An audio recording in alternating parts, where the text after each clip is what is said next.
So the first thing you're gonna notice as you aim your pitch, that arrow and circle on the bottom will move left or right in relation to the ball placement within the zone. And this location will be important when you finish your pitching motion. Next, you're gonna see the preview inside the interface. Each pitch type has a distinct motion that needs to be performed at the same speed as the preview. That's super important. You got to perform that pitch gesture motion at the same speed as the preview, which correlates to the pitch motion of the pitcher on the mound. So that's a really cool aspect because it's going to change from pitcher to pitcher. And so your performance executing this input is known as the gesture rating. And then after you begin that motion, you're going to see some timing mechanics pop up. And this is a really nuanced part of this interface, so you're definitely going to want to pay attention to the way it works. So this timing mechanic, as you begin your motion, pops up at the 12 o'clock position, and all of your pitches will finish at this 12 o'clock position. The gears, you'll notice, are blue. They'll begin to rotate and start to close in on one another in an effort to help you keep the right timing with your motion. Your ideal timing for a perfect timing would be when those rings are overlapped on one another, giving the appearance that there's really just one ring there. You'll notice some dynamically colored feedback along the way that will help you keep pace as well. We're trying to give you as many possible ways to make sure that you have perfect timing. Green is good,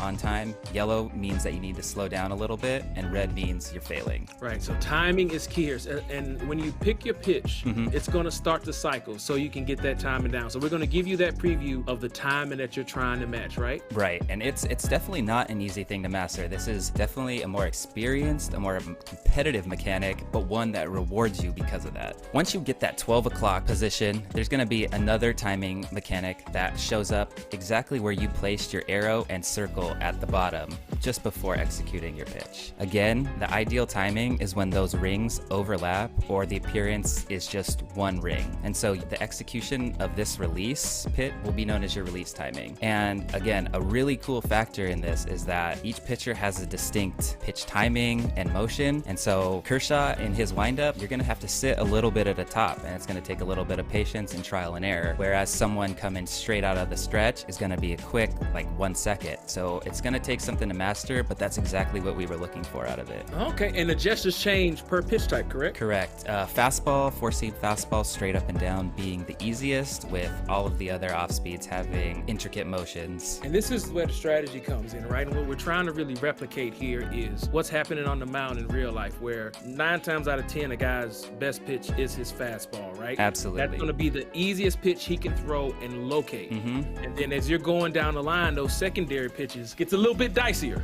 right? Yeah, absolutely. And when you get down to the gesture for the curveball is probably the hardest. Actually, is the gesture for the curveball the hardest? It is one of the hardest. I think I'd have to go with splitter, or maybe, yeah, no, it would be the splitter for sure. It's definitely the toughest. Okay, all right, so splitter is the toughest, all right. Oh, by far. And another aspect of pinpoint that's pretty cool is if you think of a pitcher in real life, they have a lot of things that they're trying to think about. Their pitch grip, you know, runners on base if possible, trying to keep themselves in sync and in time. And so that's exactly what you're trying to do on the mound. You're trying to manage all these inputs while executing a pitch correctly. And I can tell you from experience, I'm pitching a phenomenal game, and I have to switch pitchers in the 7th or 8th with a guy with a quicker windup, and I find myself, you know, I'm relearning it for a pitch or two. And it's a really cool aspect of this interface. Yeah, pitching at the major leagues is very hard. Yeah, get good. Get good. That's why those guys make the big bucks. Yeah. So